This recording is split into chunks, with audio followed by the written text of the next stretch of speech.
shit that I do. He then struggled to say the word mutilization, and he slurred it, and he was like mutilization and just struggled to say that. Then he had MAGA Mike try to say, I just want everybody to know it's okay. That man right there who you just observed is the most active, the most strong president that's ever existed. And I know because he doesn't sleep at all. And we have members of the military, retired military leaders who are out there right now saying, can we just call this what it is? This guy's got dementia, it seems. They're giving their opinions the way I'm giving my opinion, that this guy is cognitively fried. He is physically deteriorating. It is a sight to behold. So let me just go through the receipts with you, shall I? So here Donald Trump talks about people dying through roadside bombs, and he says they walk around with no legs. Play this clip. But they were very strongly involved in all of the people that died through the roadside bombs, died and are right now walking around with no legs, no arms. And here's where he looks at a 6-year-old who's in the audience yesterday, where he's ostensibly giving a speech about the war and says she has to be of age. Here, play this clip. Like voter ID, but, it can be given to you by your daughter. Your daughter, she has to be of age, like above 6 years old, she's allowed to say. You had to see some of this stuff is so bad. Then he starts saying, I can't. What the hell are you talking about? Here, play this clip. It's the easiest thing we have. I can't.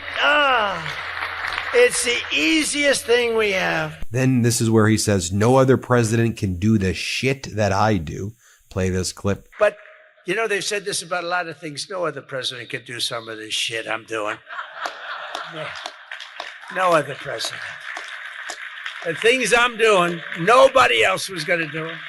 They say it all the time. Sir, could you do this? You're the only one can do it. He struggles to say the word mutilization. Play this clip. Mutilization of our children. We don't want it's mutilization of our children. And we don't want that. Then he talks about imaginary conversations that he's having, where he says people keep coming up to him. He goes, people don't care about affordability. People don't care about housing. People don't care about healthcare. That's what he says. He goes, they come up to me and they say, sir, save America, sir. Sir, save America. Here, play this clip. If you get this, your midterms, and they know it.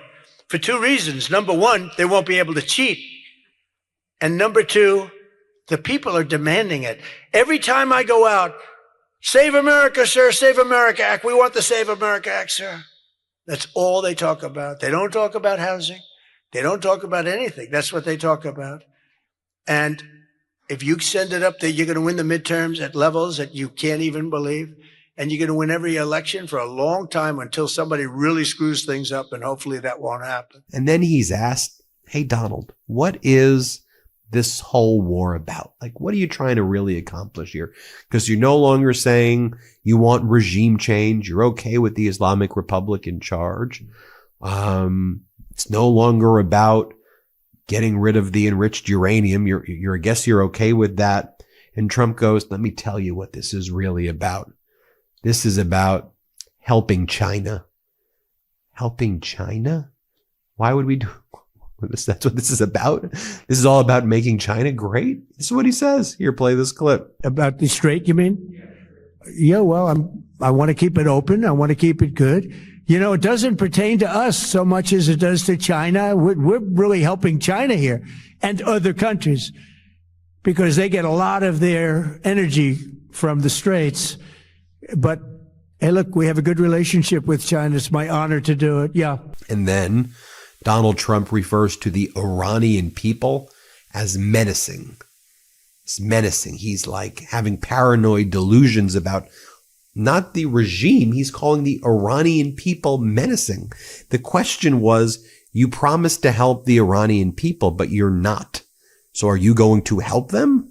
Because you're saying that at your best case scenario, is that you find somebody else from the Islamic Republic other than Mojaba, the current Ayatollah, to lead. And Trump goes, yeah, but these Iranians, they're menacing humans. They're menacing. Play this clip. You promised the Iranian people you would help them, but it sounds like you're willing to end this fight after your military objectives have wrapped up. Isn't that a betrayal of Will the I people? help them?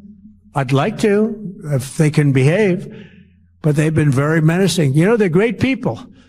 They have an amazing population. It's amazing, smart, brilliant, energetic. They have a great, I'd love to help them, but they have to be in a system that allows them to be helped. And right now they're in a system that only allows failure. And I don't want that. And I want a system that's not going to be attacking us. We want a system that can lead to many years of peace.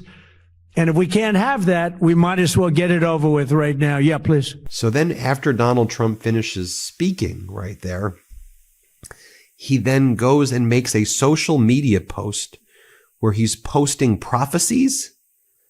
And he is posting a prophecy that says, and Donald Trump came down from the heaven.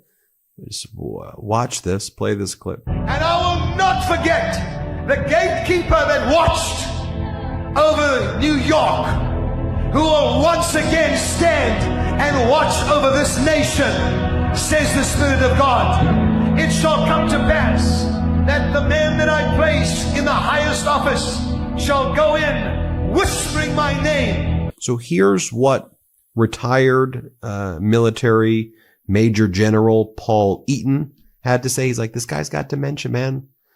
Former top military guy, Paul Eaton. He's like, this guy Trump, he's got dementia. Here, play this clip. Especially considering everything we've already seen and heard from the White House over the past week. What is your reaction to the new reporting tonight that Trump has privately expressed serious interest in deploying U.S. troops on the ground in Iran? First, I'm going to say that, I'm going to use the word that a lot of people are thinking, and it's dementia.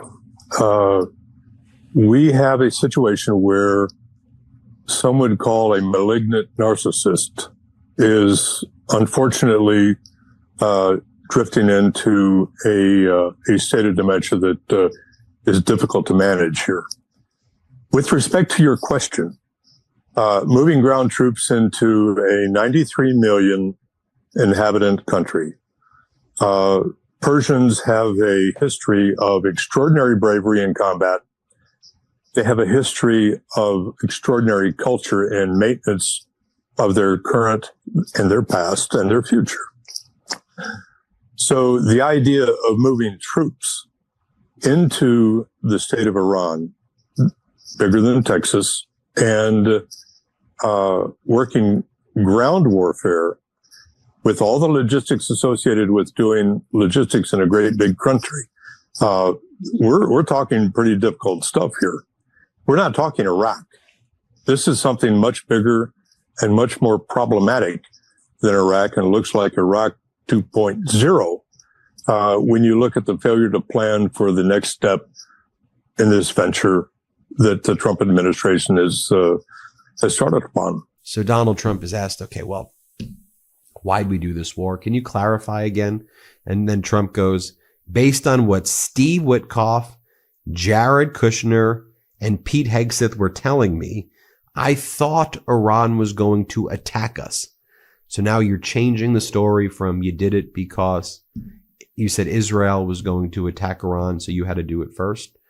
What are you talking about? Here, play this clip. The situation was very quickly approaching the point of no return, and the United States found it intolerable, in my opinion, based on what Steve and Jared and Pete and others were telling me, Marco, so involved, that I thought that they were going to attack us. I thought they would, if we didn't do this at the time we did it, I think they had in mind to attack us. And then I showed you the clip where Donald Trump says that the Iranians are menacing.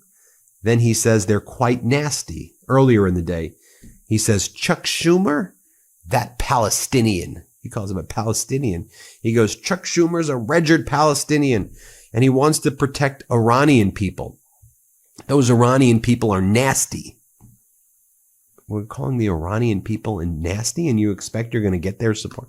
what the hell are you doing? Here, play this clip. How can they fight us? The Save America